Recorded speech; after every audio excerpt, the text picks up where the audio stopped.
ફૂલ પકડી રાખવાનું, મનની અંદર ઓમ વિષ્ણવે નમઃનો જપ કરતા રહેવાનો। અધ્યાય 13 સુતૌવાચ એકદાને વિસારણ્યે ઋષય સૌનકાદય પ્રપચ્છુય સર્વ સુતં પૌરાણિકં ખલુ। એક વખતે નૈમી શરણમાં રહેનારા સૌનકાદી ઋષિમુનિઓ સંપૂર્ણ પુરાણોને જાણનારા સૂત નામના પુરાણીને પ્રશ્ન કરતા હતા કે હે મહામુનિ, કયો વ્રત જપ તપ કર્યાથી વાંછિત ફળની પ્રાપ્તિ થાય છે તે બધું વિસ્તારથી કહો। ત્યારે સૂતજી કહે છે કે કોઈ સમયના વિશે દેવ ઋષિ નારદજીએ વૈકુંઠની અંદર શ્રી કૃષ્ણ ભગવાનને જે પ્રશ્ન કર્યો હતો અને તેમણે જે ઉત્તર આપ્યો હતો તે તમને હમણાં જ કહું છું, તે તમે ધ્યાન દઈને સાંભળો। કોઈ સમયના વિશે દેવ ઋષિ નારદજી બધા લોકમાંથી ફરતા ફરતા મનુષ્ય લોકમાં આવ્યા।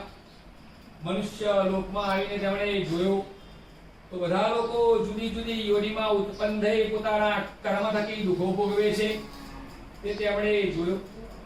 મનમાં વિચાર કરવા લાગ્યા કે આ લોકોના દુઃખ દૂર થાય એવો મનમાં વિચાર કરતા કરતા તેઓ પાછા વિષ્ણુ લોકમાં ગયા।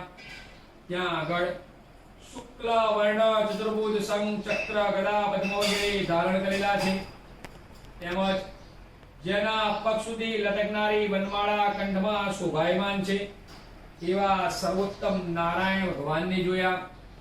નારદ ઋષિ તેમની સ્તુતિ વંદના કરવા માટે પ્રારંભ કરે છે। નારદજી કહે છે કે વાણી અને મનથી પણ અતિ તેવા હું આપને નમસ્કાર કરું છું। તમો આદિ મધ્ય અંત ત્રણ ગુણ વગરના હવા છતાં પણ ભક્તોના દુઃખ દૂર કરનારા છો। આ પ્રમાણે નારદજીએ કરેલી સ્તુતિ સાંભળી ભગવાન કહે છે કે હે ભક્તવત્સલ નારદ મુનિ, તમે શા માટે પધાર્યા છો તે બધું મને વિસ્તારથી કહો। ત્યારે નારદ ઋષિ કહે છે કે હે ભગવાન, હું બધા લોકમાંથી ફરતા ફરતા મનુષ્ય લોકમાં ગયો હતો। ત્યાં આગળ બધા લોકો જુદી જુદી યોનિમાં ઉત્પન્ન થઈ પોતાના કર્મ થકી દુઃખો ભોગવે છે, એ લોકોના દુઃખ દૂર થાય એવો તમે ઉપાય જાણતા હોય તો કૃપા કરી મને કહો। ત્યારે ભગવાન કહે છે કે સ્વર્ગલોક અને દુર્લભ અને પૃથ્વીલોકમાં દુર્લભ એવું સત્યનારાયણ ભગવાનનું વ્રત છે। આમ સાંભળતાની સાથે જ નારદ ઋષિ ફરીથી પૂછવા લાગ્યા કે હે ભગવાન, આ સત્યનારાયણ ભગવાનનું વ્રત ક્યારે કરવું, કેવી રીતે કરવું અને વ્રત કરવાથી શું ફળની પ્રાપ્તિ થાય તે બધું મને વિસ્તારથી કહો। ત્યારે નારદ ઋષિનું આવું બોલવું સાંભળી ભગવાન કહે છે કે આ સત્યનારાયણ ભગવાનનું વ્રત કોઈ પણ દિવસે પૂર્ણ શ્રદ્ધાથી કરી શકાય છે। બ્રાહ્મણને બોલાવી સત્યનારાયણ ભગવાન એટલે કે વિષ્ણુ ભગવાનનું પૂજન અર્ચન કરવું, પરમ આનંદમાં રહેવું, બ્રાહ્મણના મુખે સત્યનારાયણ ભગવાનની ફળ આપનારી કથા સાંભળવી, સત્યનારાયણ ભગવાનને નૈવેદ્યની અંદર ઋતુ પ્રમાણેના ફળ અર્પણ કરી શીરાની પ્રસાદી બનાવી ભગવાનને અર્પણ કરવી। આમ સત્યનારાયણ ભગવાનનું વ્રત પૂજન કરવાથી સ્ત્રીઓને સંતતિની પ્રાપ્તિ થાય છે, જ્યારે પુરુષોને સર્વત્ર યશ અને વિજયની પ્રાપ્તિ થાય છે। એટલું સત્યનારાયણ ભગવાનના વ્રતની અંદર સામર્થ્ય રહેલું છે। જે કોઈ મનુષ્ય સત્યનારાયણ ભગવાનનું વ્રત પૂજન અર્ચન કરે છે તેને ભગવાનની કૃપા થવાથી આ લોકના સર્વ સુખ ભોગવી અંતે સત્યપુર એટલે કે વૈકુંઠ વિશે જાય છે। इति श्री स्कंद पुराणे देवाखण्डे सत्यनारायण गायाम्ब प्रथमोऽध्यायः बोलो सत्यनारायण देव की जय। अध्याय बीजो सुतौवाच अथ अन्यत् संप्रवक्ष्यामि शृणुध्वं मुनिसत्तमा। कश्चित् काशी पुरे रम्ये आसीत् विप्रो तु निर्धन। સુતજી કહે છે કે સત્યનારાયણ ભગવાનના વ્રત વિશે કથા કહું છું, તમે ધ્યાન દઈને સાંભળો। પૂર્વે કાશી ક્ષેત્રમાં રહેનારો સતાનંદ નામનો એક બ્રાહ્મણ હતો। તે પોતાના કર્મ થકી અત્યંત દુઃખી હતો। દરરોજ ભિક્ષાર્થે ભટક્યા કરતો હતો।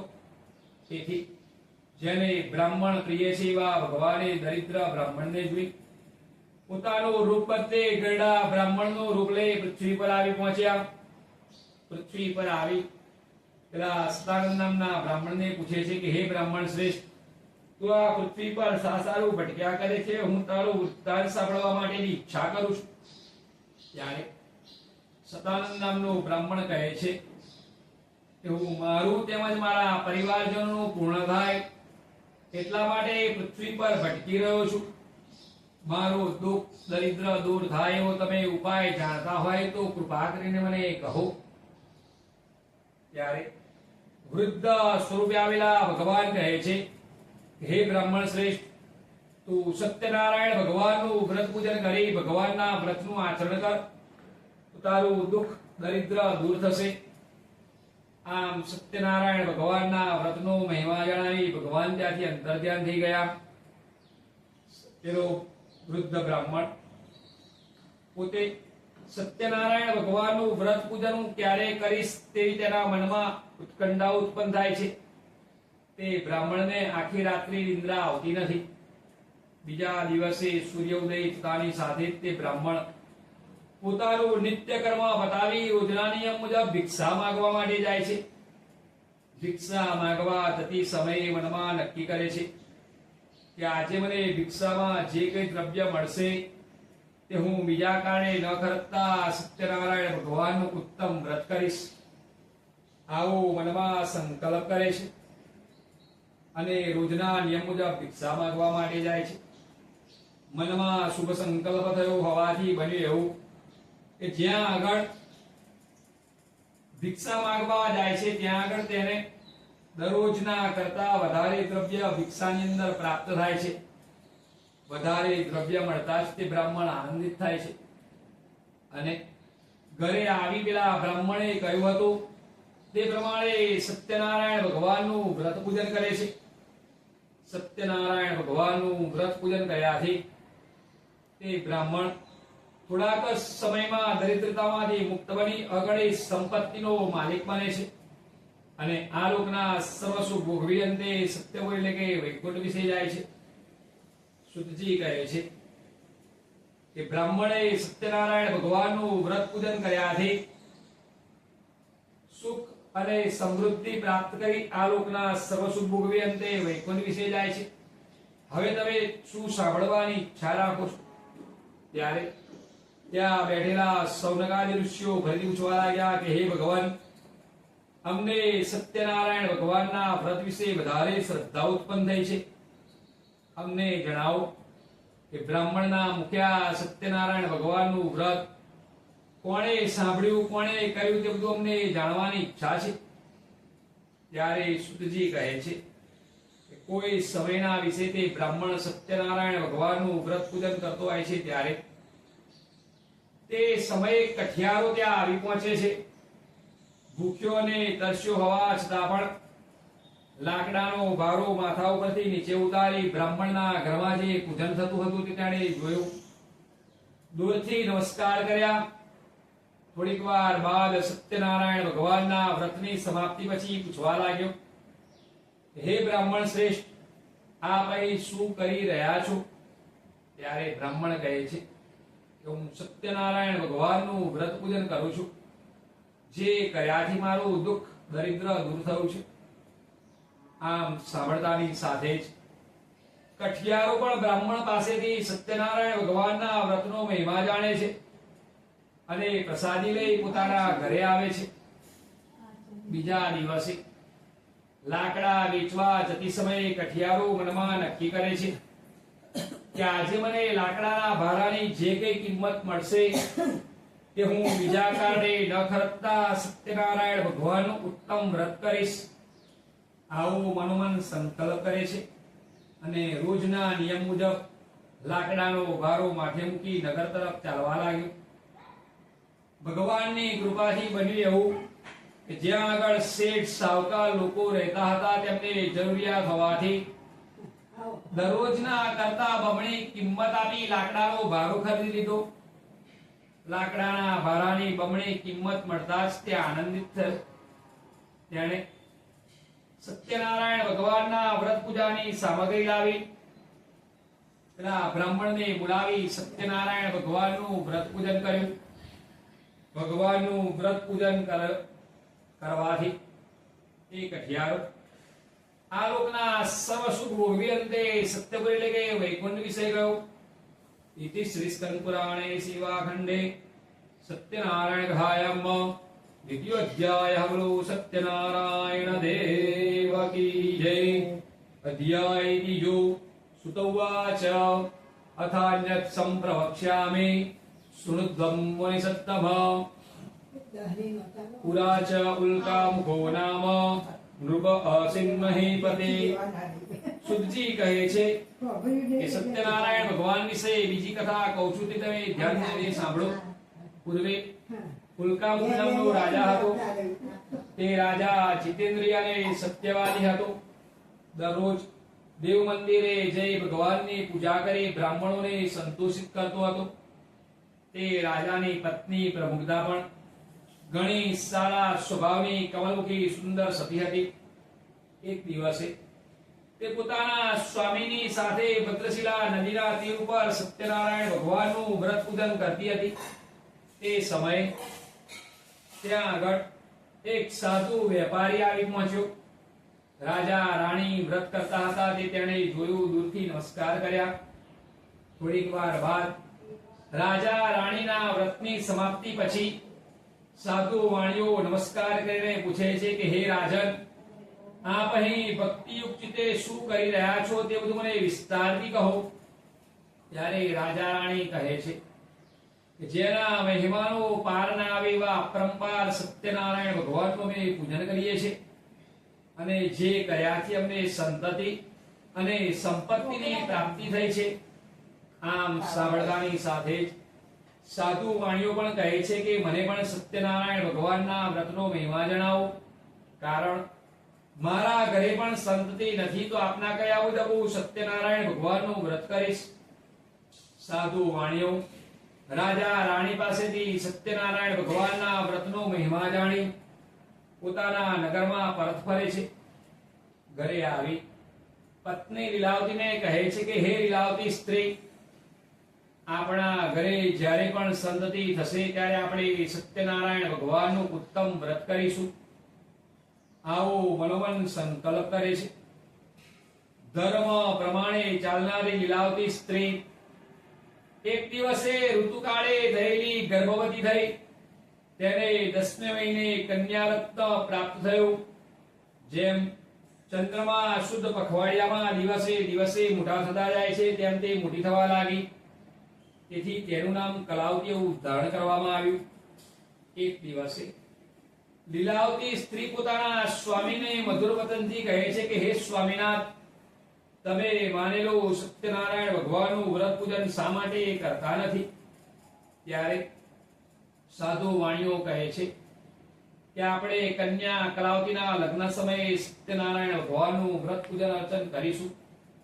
આમ કહી વેપાર કરવામાં કુશળ સાધુ વાણીઓ બીજા નગરમાં જઈ વેપાર કરવા લાગ્યો.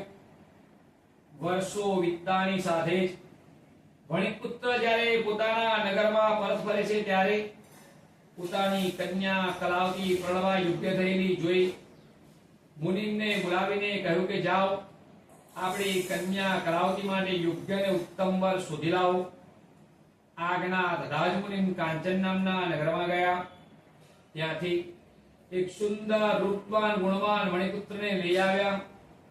સાધુ વાણીઓ પણ તે રૂપવાન ગુણવાન મણિપુત્રને જોઈ પોતાની કન્યા કલાવતીના લગ્ન કરવા માટે તૈયાર થયો. તેણે જ્ઞાતિ બાંધવો બ્રાહ્મણને બોલાવી કન્યા કલાવતીના લગ્ન કર્યા. કર્મના અંતરાય કરીને કન્યા કલાવતીના લગ્ન સમયે પણ સાધુ વાણીઓ સત્યનારાયણ ભગવાનનું વ્રત પૂજન અર્ચન કરવાનું ભૂલી ગયો. પોતાના જમાઈને લઈ ચંદ્રકેતુ રાજાના નગરમાં વેપાર કરે છે. ત્યારે સત્યનારાયણ ભગવાનને થયું કે આ વણિકપુત્ર તો જુઠ્ઠું બોલનારો છે, તેને મહાકઠોર દુઃખ પ્રાપ્ત થયો. ભગવાને શ્રાપ આવ્યો. બન્યું એવું, એક દિવસ ચંદ્રકેતુ રાજાના નગરમાં ચોરી થઈ. ચોર લોકો ચોરી કરી ત્યાંથી નાસી છૂટ્યા.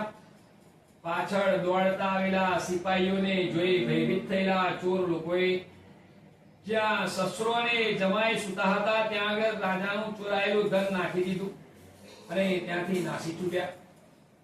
પાછળ દોડતા આવેલા સિપાહીઓએ જ્યાં શસ્ત્રો અને જમાઈ સૂતા હતા ત્યાં આગળ રાજાનું ચોરાયેલું ધન પડેલું જોયું. કંઈ પણ વિચાર કર્યા વગર બંનેને વાધી રાજા સમક્ષ હાજર કર્યા. ચંદ્રકેતુ રાજા પણ ભગવાનની માયાથી મોહિત થયો હોવાથી બંને વણિકપુત્રનું કંઈ પણ સાંભળ્યું નહીં. ચોરાયેલું ધન તો લીધું પણ અવિચારી સાધુ વાણિયા પાસે જે કંઈ દ્રવ્ય હતું તે બધું પણ રાજાએ લઈ લીધું અને બંનેને કેદખાનામાં પૂરી દેવાની આજ્ઞા કરી. આજ્ઞા થતાં જ સિપાહીઓએ બંનેને વેડીઓ પહેરાવી બંધનમાં લાવી બંદીખાનામાં પૂરી દીધા. સાધુ વાણિયો ભગવાનના શ્રાપના કારણે દુખી થઈ ગયો.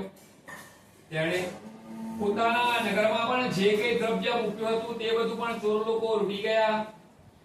તેની પત્ની લીલાવતી કન્યા કલાવતી ઘેર ઘેર ભીખ માંગવા લાગ્યા. એક દિવસે કન્યા કલાવતી મોડી રાત્રે આવતા તેની માતા પૂછે છે, હે કન્યા કલાવતી, આટલી મોડી રાત સુધી ક્યાં હતી? તારા મનમાં શું છે તે બધું મને વિસ્તારથી કહે. ત્યારે કન્યા કલાવતી કહે છે કે હે માતા, એક બ્રાહ્મણના ઘરે સત્યનારાયણ ભગવાનનું વ્રત પૂજન થતું હતું, ત્યાં બેઠી હતી. પ્રસાદી લેવારે એટલા માટે મને મોડું થયું છે. આમ સાંભળતાની સાથે જ લીલાવતી સ્ત્રીને પોતે માનેલું સત્યનારાયણ ભગવાનનું વ્રત યાદ આવે છે. બીજા દિવસે કન્યા કલાવતી અને લીલાવતી સ્ત્રી સત્યનારાયણ ભગવાનનું વ્રત પૂજન કરે છે. ભગવાનનું વ્રત કરતી સમયે વારંવાર ભગવાનને પ્રાર્થના કરે છે કે મારા સ્વામી તથા જમાઈનો અપરાધ તમે ક્ષમા કરો. જલ્દીથી ઘરે વધારેલી ભગવાનને યાચના કરે છે. આમ ભગવાનને પ્રાર્થના કરવાથી સત્યનારાયણ ભગવાન પોતાના વ્રતની પરિપૂર્ણતા થવાથી પ્રસન્ન થાય છે અને ચંદ્રકેતુ રાજાને સ્વપ્નમાં આવીને જણાવે છે કે હે રાજન, તે જે પેલા નિરપરાધી બંને વણિકપુત્રને પૂરી દીધા છે તેમને સવાર થતાં તું છોડી મૂકજે. જો તું એમ નહીં કરે તો હું તારા રાજપાટ પુત્ર સ્ત્રી સહિત સર્વનો નાશ કરીશ.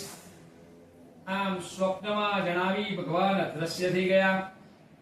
બીજા દિવસે ચંદ્રકેતુ રાજાએ સભા ભરી સ્વપ્નની વાત જણાવી અને સિપાહીઓને આજ્ઞા કરી કે કેદખાનામાં પૂરેલા બંને વણિકપુત્રને મુક્ત કરી લાવો. આજ્ઞા થતાં જ સિપાહીઓ કેદખાનામાં જઈ બંને વણિકપુત્રને બંધનમાંથી મુક્ત કરે છે અને રાજા સમક્ષ હાજર કરે છે. પોતાના પૂર્વનો અહેવાલ મનમાં લાવી ભયભીત થયેલા બંને વણિકપુત્ર કંઈ પણ બોલ્યા વગર જ ઊભા રહી જાય છે. ત્યારે રાજા કહે છે કે હવે તમારે જરા પણ ભય નથી. આમ કહી તેમનું જે કંઈ ધન લઈ લીધું હતું તેના કરતા બમણું દ્રવ્ય પાછું આપ્યું. બંને વણિકપુત્રને વસ્ત્ર ઘરેણા અલંકાર આપી સુશોભિત કર્યા અને તેમને નગર તરફ જવા માટે આજ્ઞા કરી. સાધુ વાણિયો અને જમાઈ રાજાની આજ્ઞા લઈ પોતાના નગર તરફ પ્રયાણ કરવા લાગ્યા.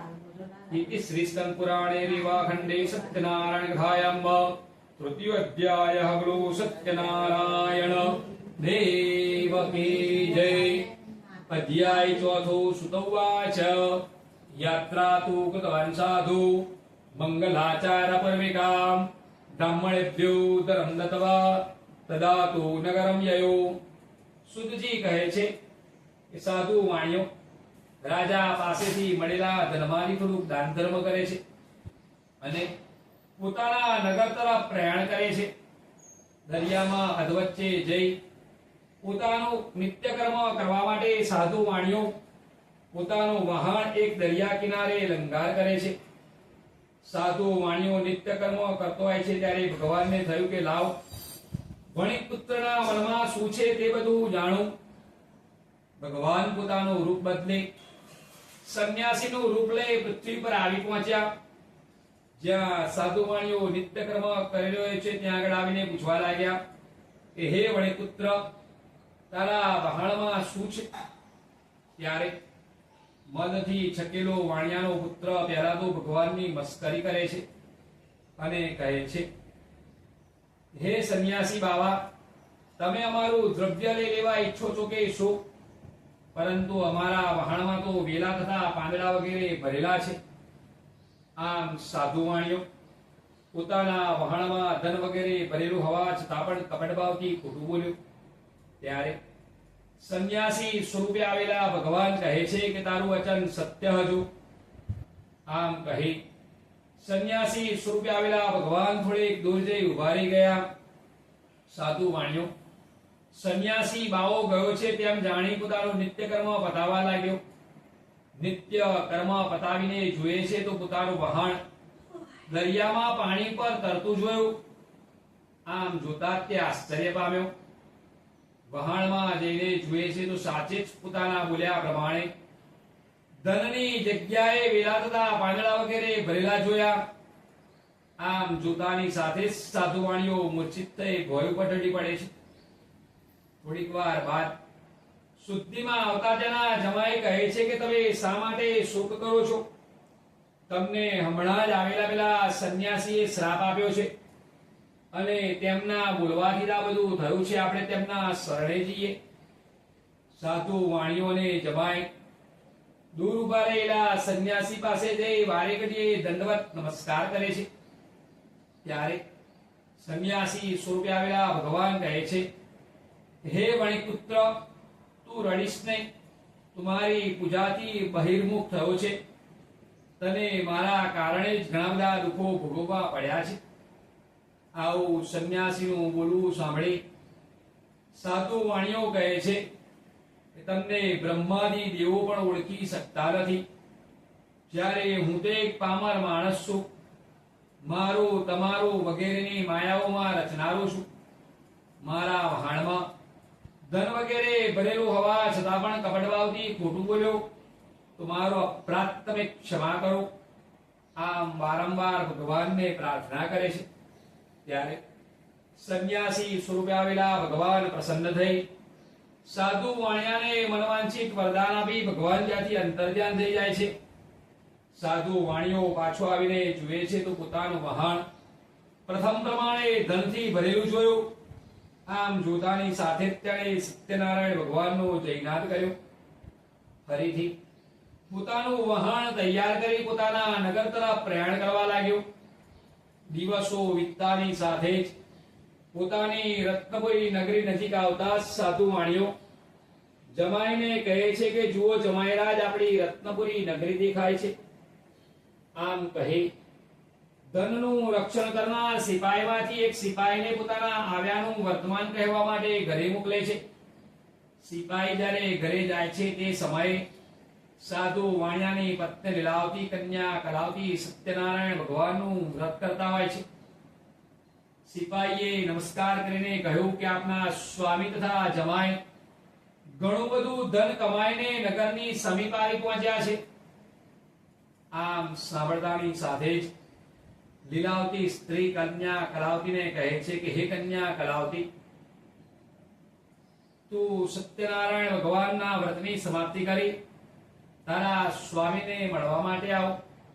હું તારા પિતાજીના દર્શનાર્થે પ્રથમ જાઉં છું. આમ કહી લીલાવતી પોતાના સ્વામીના દર્શનાર્થે પ્રથમ દોડી જાય છે.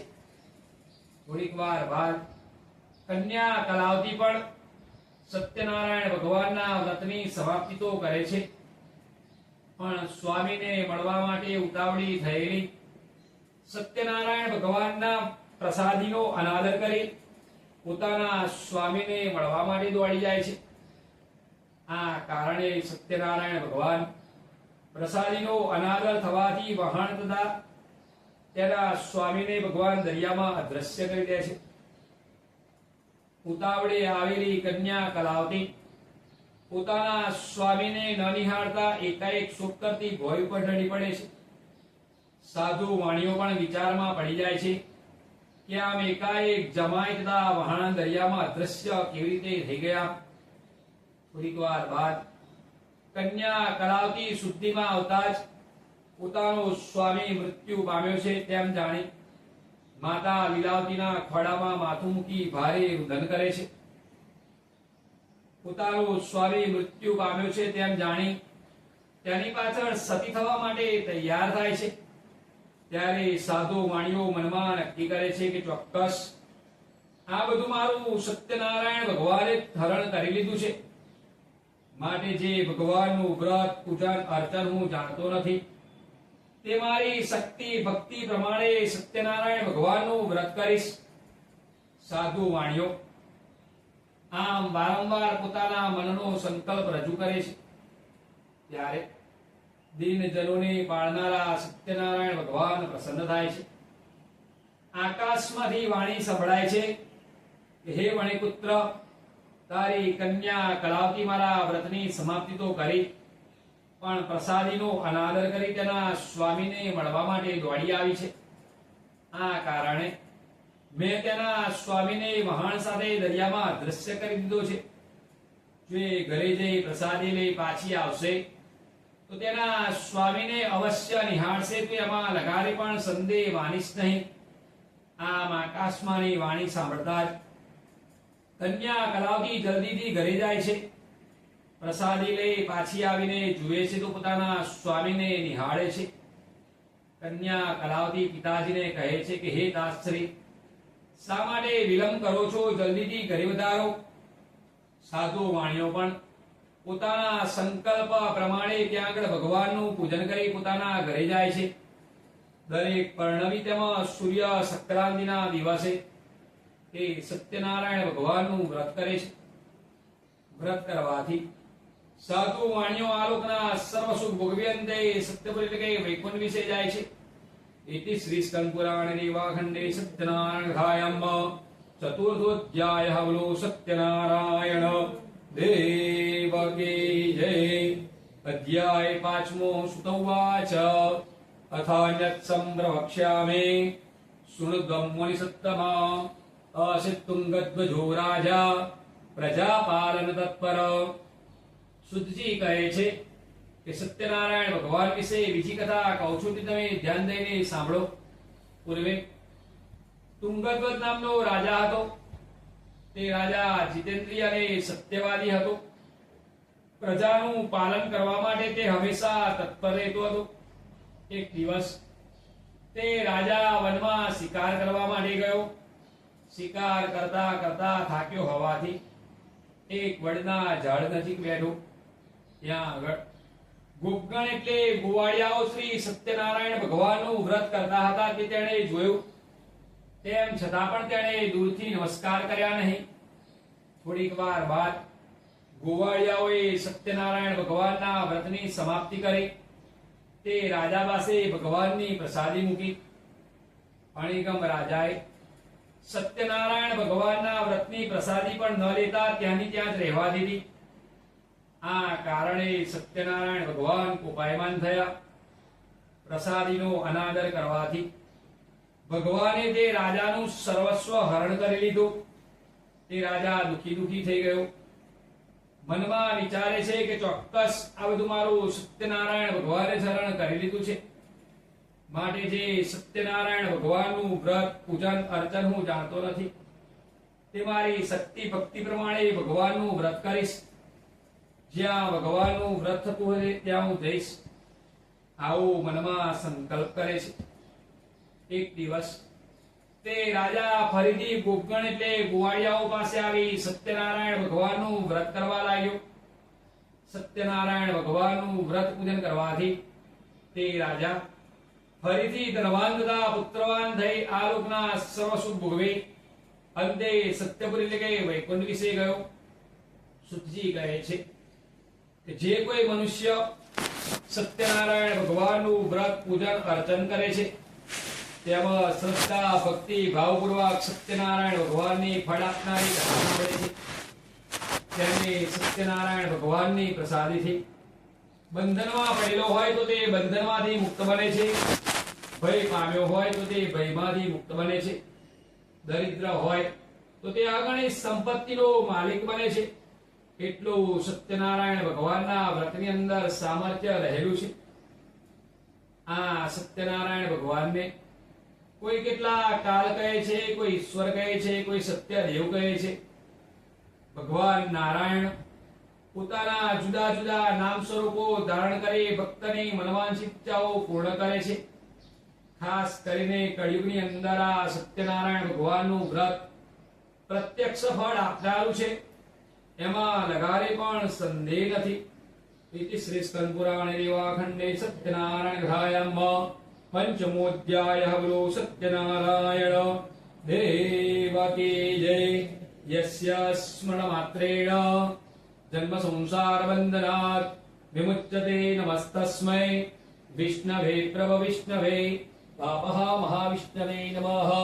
नमस्करोमि अच्युतं केशवं रामनारायणं कृष्णदामोदरं वासुदेवं हरे श्रीधरं माधवं गोपिकावल्लभं जानकी विनायकं श्रीरामचन्द्रं भजे. रामचंद्र भगवान की जय. चमचीમાં જળ ભરી રાખવાનું.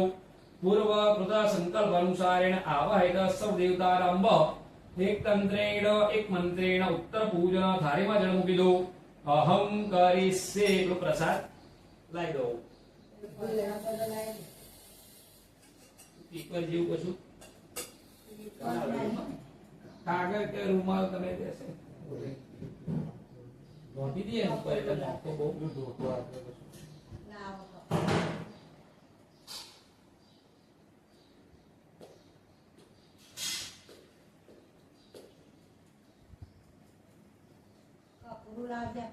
આપણે થોડો દે થાળીમાં ના ના વાંધો નહીં બીજો લાવી દે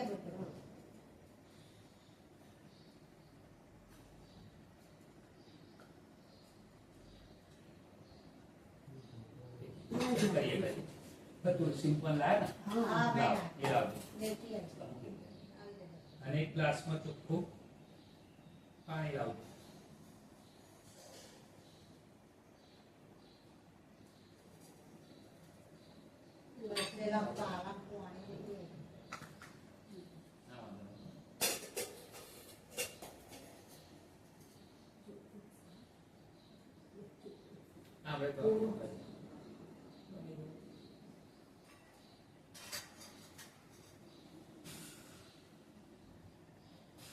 હાથમાં ફૂલ પકડી રાખવાનું. ફરી દરેક દેવોનું સ્મરણ કરી જવાનું.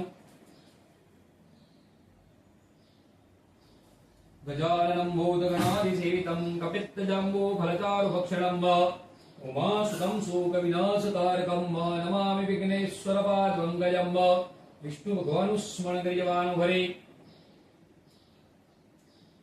यस्य स्मरणमात्रेण जन्म संसार बंधनात् विमुच्यते नमस्तस्मै विष्णवे प्रभ विष्णवे.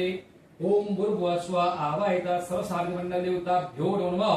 उत्तर पूजनार्थे भगवान આગળ ફૂલ મૂકી દેવાનું. પ્રાર્થના પૂર્વક નમસ્કારોમિ ગંધાક્ષ પુષ્પાણિ સમર્પયામિ. થાળીમાં 2 ચમચી જળ પધરાવો. ધૂપમાં અગ્રપયામિ. ફરી જળ પધરાવો. દીપકમ દર્શયામિ. જમણા હાથની હથેળીમાં ભરી જળ લઈ લો. શર્કરાખંડ ખાદ્યાની પ્રદિક્ષીરાદતાની ચ આહારમ ભક્ષ્ય ભોજમ ચ નૈવેદ્યમ પ્રતિગૃહ્યતામ. બોલવાનું ઓમ નમો ભગવતે વાસુદેવાય. થાળીમાં એ જળ છોડી દો. ભીનો હાથ તો એ પ્રસાદ ઉપર છાડી દો. મૂળ મંત્રેણ જલેન સંપ્રોક્ષ્ય. હાથ મુઠ્ઠી નાખવાનો. ભરે ડાબા હાથનો પડદો કરી જમણા હાથથી ભગવાનને જમાડો. ह्रीं प्राणाय नमः. ह्रीं अपानाय नमः. ह्रीं व्यानाय नमः. ह्रीं उदानाय नमः. ह्रीं समानाय नमः. બે હાથ જોડી નમસ્કાર કરી જવાના. એવં પરબ્રહ્મણે પરમેશ્વરાય નમઃ. થાળીમાં 2 ચમચી જળ પધરાવો. મધ્યે જલમ સમર્પયામિ. આચમનીય જલમ સમર્પયામિ. 2 હાથ જોડી નમસ્કાર કરી જવાના. ભગવાન જમી રહ્યા છે એવો ભાવ કરી જવાનો. ઓમ નમો ભગવતે વાસુદેવાય. ફરી ભગવાનને જમાડો. ह्रीं प्राणाय नमः. ह्रीं अपानाय नमः. ह्रीं व्यानाय नमः. ह्रीं उदानाय नमः. ह्रीं समानाय नमः. नमस्कार કરી જવાલા. એવં પરબ્રહ્મણે પરમેશ્વરાય નમઃ. 3 ચમચી જળ પધરાવો. પુત્રાપોષણમ સમર્પયામિ. ફરી જળ પધરાવો. હસ્તમુખ પ્રક્ષાલનમ સમર્પયામિ. આચમનીયદલમ સમર્પયામિ. બે હાથ જોડી નમસ્કાર કરી જવાના. કરોદ્વર્તનાર્થે તાંબુલાર્થે દક્ષિણાર્થે